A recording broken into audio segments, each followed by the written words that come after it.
vamos para os aracnídeos. A importância de estudo deles é com relação à periculosidade que esses animais têm. Eles são carnívoros, certo? E se alimentam de insetos. Agora é interessante uma coisa. Se alimentam de outros artrópodes, né? Existem aranhas que comem, se alimentam de outras espécies de aranhas ou até mesmo de indivíduos da mesma espécie. São muito carnívoros. E a importância de estudá-las é exatamente para combate à maledicência que os ferrões não, é o veneno que o ferrão causa. Eu acho que eu já expliquei aqui, né, que existe dentro dos grupos um grau maior e menor de quantidade de veneno proporcional, né? Eu citei os extremos. Existem dentro dos aracnídeos, quilópodes e diplópodes, você tem dentro de cada grupo você tem aqueles que não afetam o aparelho inoculador. Você nem sente que ele te atacou. E mesmo que algumas vezes você não sinta, existem aqueles que não têm veneno forte o suficiente para fazer mal a você. Faz mal a uma ou duas células ali superficiais da pele, depois a pele se regenera, você não sente nada. Ao ponto de, em um grau mais evoluído,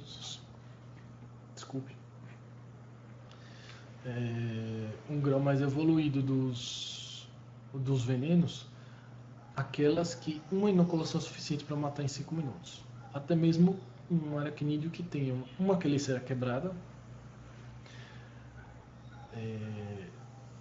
por exemplo, um aracnídeo só que tem 2 quelíceras, ele inocula as duas e é o suficiente para matar 3 pessoas. Uma quelícera só é o suficiente para matar uma pessoa e meia, digamos assim. Você é uma pessoa, né? Então, se te atacar, o que acontece? Você tem uma grande chance de morrer em 5 minutos ainda. O padrão do veneno é esse, é muito forte. Então, o estudo deles é exatamente com relação a isso. Tanto aracnídeos quanto escorpiões. Por isso eles são estudados de forma aproximada, incluindo os ácaros, que trazem doenças, certo? Mas eles trazem doenças de outra forma. Vamos lá. Vamos voltar. Os aracnídeos, eu tive que fechar aqui, a porta estava tendo muito barulho, a janela estava tendo muito barulho. O que acontece? Há o cefalotórax das aranhas. Qual é o cefalotórax? A cabeça está fundida, você só tem os olhos, então aquela região próxima dos olhos é onde tem a região da cabeça, certo? Depois tem o abdômen, entendeu? Que é depois do cefalotórax, o abdômen, tanto na aranha quanto no escorpião. E você tem 4 pares de pernas, sem antena nem mandíbula. E aí você tem os 4 pares de perna, escorpião, na aranha. Não tem antenas e não tem mandíbulas. Ou seja, não tem mandíbula não é que ele não tenha quelícera nem tenha pálpebra. Cuidado aí. Ele tem quelícera, tem pálpebra, mas não tem mandíbula. Mandíbula você vai ver nos insetos, que é um aparelho reprodutor mais desenvolvido, um aparelho da boca digestório, um aparelho digestório mais desenvolvido ali para recepcionar o alimento, certo? Nos escorpiões vocês têm os pedipalpos, certo? Que muitas pessoas chamam de pinças, para eles pegarem objetos, servem para pegar coisas. As aranhas têm os palpos, certo? Que servem para isso, os pedipalpos delas.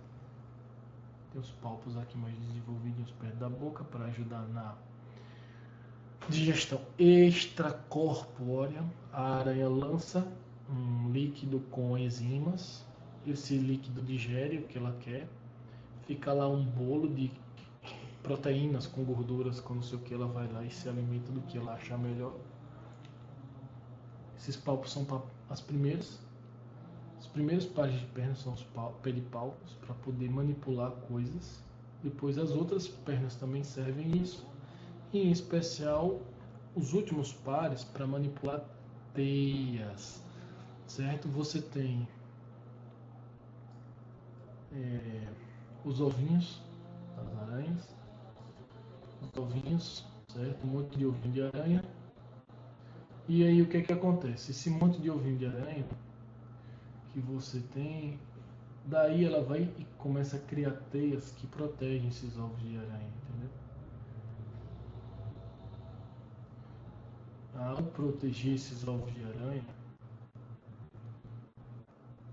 vai produzindo, produzindo, produzindo, produzindo, produzindo, produzindo, vai protegendo todos eles. E depois ela vai criando outras camadas mais espessas, certo? De proteção. Entendeu? Pode criar essas camadas mais externas de proteção, ela vai engrossando até formar um casulo de proteção total dos ovos dela. E daí ela cria sistemas de redes de comunicação, né, ainda com teias que vão lá e começam a se comunicar. E daí ela vai e puxa uma teia de todo o sistema, ela puxa uma teiazinha, vai criando e puxando uma teiazinha. A teia sai daqui, dessa região, tem orifícios respiratórios que ela tem de baixo, aqui a parte de baixo da aranha, e os orifícios de fiadeira, que são esses dois aqui, e depois o ânus. E aí das fiadeiras, das regiões fiadeiras dela, elas lançam, puxam essa teia. Não apenas que tipo o Homem-Aranha, né, que solta e vai e puxa para se locomover. Não apenas, mas também para proteger os ovos, para, por exemplo, ela cria a teia e fica lá na teia esperando uma presa vir, que a teia é bem grudenta para poder pegar essas presas e se alimentar delas.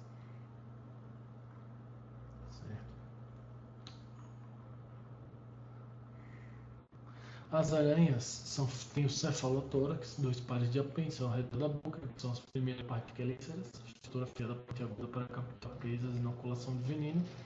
Eu já falei das quelíceras aqui. O segundo par são os pedipalpos ou palpos, que é para manipular alimento, como corte e mastigação no geral. E nos machos, o palpo serve para dilatar e transferir espermatozoides para o corpo da fêmea, certo? Os palpos dos machos das aranhas. Isso aqui também ocorre com os escorpiões. O abdômen, que eu já falei das fiadeiras, que é as glândulas secretoras de fio, e formação de casulos para ovos. Os escorpiões também é o mesmo padrão, cefalotórax, onde há a quelícera, que tritura alimento, e os palpos, né, que pega a presa com objetos. Certo? A quelícera no escorpião, ele tem, mas serve para triturar o alimento.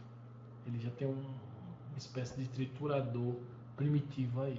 E 4 pares de perna, né? A cauda, que é agora o específico, com aguilhão. Aguilhão é a bola. Você tem a agulha, que é o inoculador. No aguilhão, que é a bolinha, você tem o veneno dentro, em que ele faz uma compressão quando ele faz uma pressão meio que muscular de fora para dentro quando enfia a agulha no ferrão propriamente dito, né, com o veneno.